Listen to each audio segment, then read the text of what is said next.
Hi students of class 8। जैसा कि पिछले वीडियो में मैंने क्लास 8 ज्योग्राफी का पहला चैप्टर कवर किया था और उसको आप लोगों ने बड़ा पसंद किया, उसी को ध्यान में रखते हुए इस बार मैंने आपके सामने क्लास 8 हिस्ट्री का वीडियो बनाने का निर्णय लिया है। इसका पहला चैप्टर है, उसका नाम है हाउ, व्हेन एंड वेयर। सबसे पहले हम लोग समझ ले how and when and where का मतलब क्या होता है, कैसे, कब और कहाँ। इस चैप्टर में हम लोग बात करेंगे डेट्स के बारे में, फिर बात करेंगे हिस्ट्री को कैसे बांटा जाता है और सोर्सेज ऑफ इंफॉर्मेशन क्या है।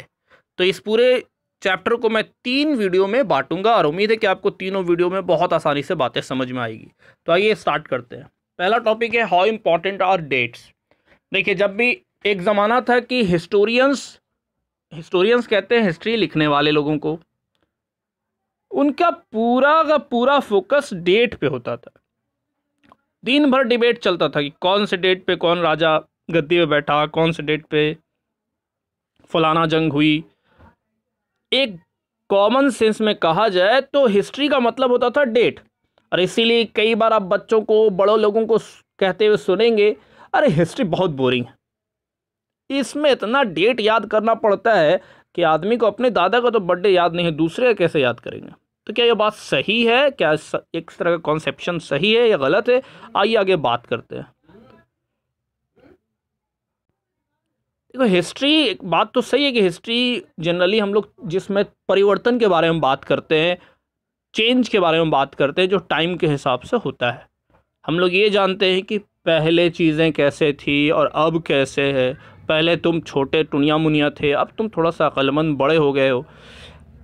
As soon as we compare the past with the present, we refer to time। जैसे ही हम लोग प्रेजेंट को पास्ट से कंपेयर करते हैं, हम लोग टाइम की बात करते हैं। हम लोग कहते हैं कि पहले आप कैसे थे, आज आप कैसे हो गए, पहले चीज़ें कैसी थी, आज कैसे हो गई।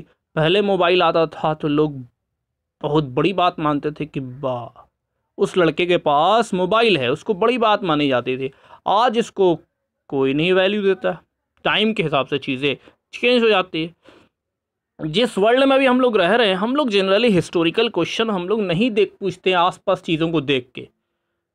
हम लोग चीज़ों को ग्रांटेड लेते हैं, हमें लगता है ये तो हमारे यहाँ हमेशा ही रहा होगा। लेकिन कभी कभी हमें ये सोचना पड़ता है। एग्जाम्पल के तौर पे, कभी आप किसी को चाय दुकान पे चाय पीते हुए देखोगे तो आपके जहन में सवाल आ सकता है कि लोगों ने चाय पीना कब शुरू किया होगा, कॉफ़ी पीना कब शुरू किया, चाय बना कैसे, ईजाद कैसे हो, लोगों को पता कैसे चला कि चाय कैसे बनाना है।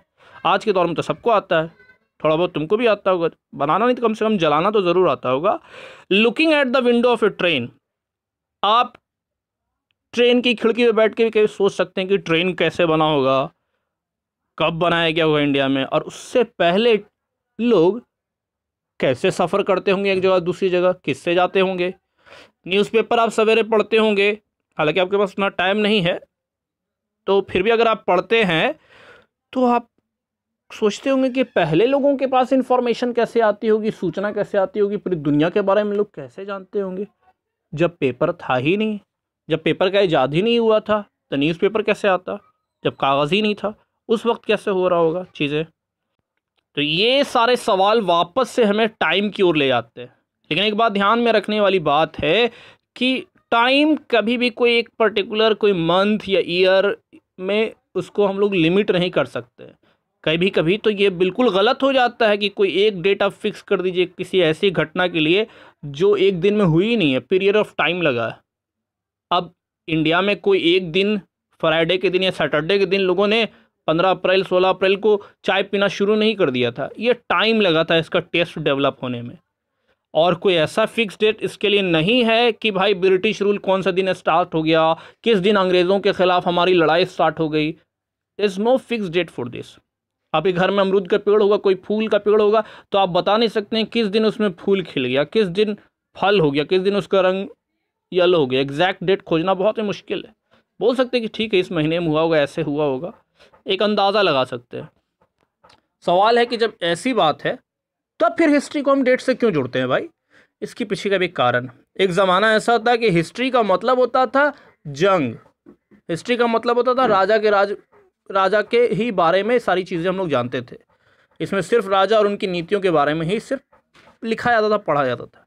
हिस्टोरियंस लोग लिखते थे एक राजा के बारे में, उस ईयर के बारे में जब राजा गद्दी पे बैठा, जब उसकी शादी हुई, जब उसके बच्चे हुए, जब वो जंग लड़ता है, जब वो मर जाता है, और उस साल के बारे में वो पता करते हैं जब नया राजा गद्दी संभालता है।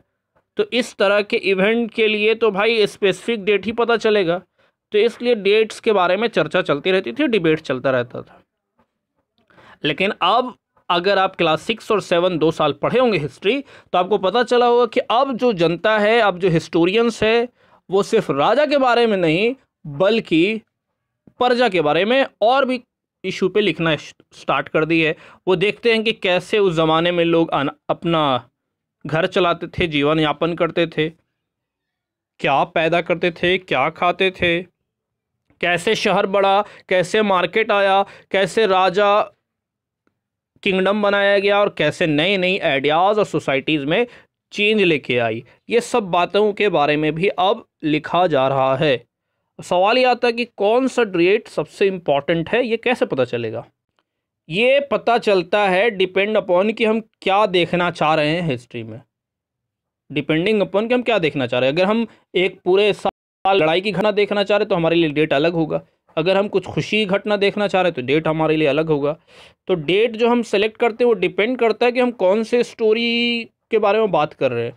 लेकिन अपने आप में बहुत ज़्यादा इंपॉर्टेंट नहीं है। जब तक कि हम कोई सेट ऑफ इवेंट्स को इम्पॉर्टेंट मान लेते हैं तब वो डेट इंपॉर्टेंट हो जाता है। जैसे 15 अगस्त इंपॉर्टेंट डेट क्यों है? क्योंकि हमारे देश को आज़ादी मिली थी। घटना इंपॉर्टेंट है इसलिए डेट को इम्पॉर्टेंस दिया जाता है। तो आपको समझ में आ रही है कि घटना ज़्यादा इंपॉर्टेंट चीज़ है हिस्ट्री में, ना कि डेट।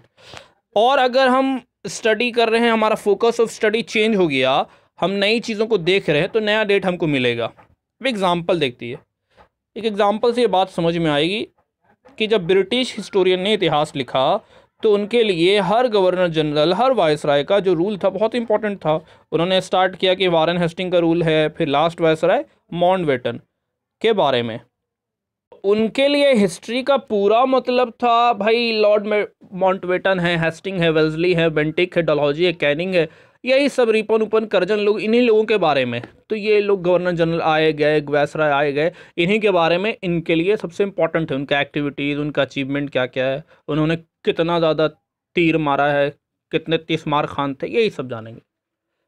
ऐसा लग रहा है कि जैसे कोई और चीज़ है ही नहीं है हमारे लिए जानने के लिए, लेकिन उनके लिए सबसे इम्पोर्टेंट चीज़ वही है। क्या इसी हिस्ट्री के पीरियड को हम दूसरे तरीके से नहीं लिख सकते हैं?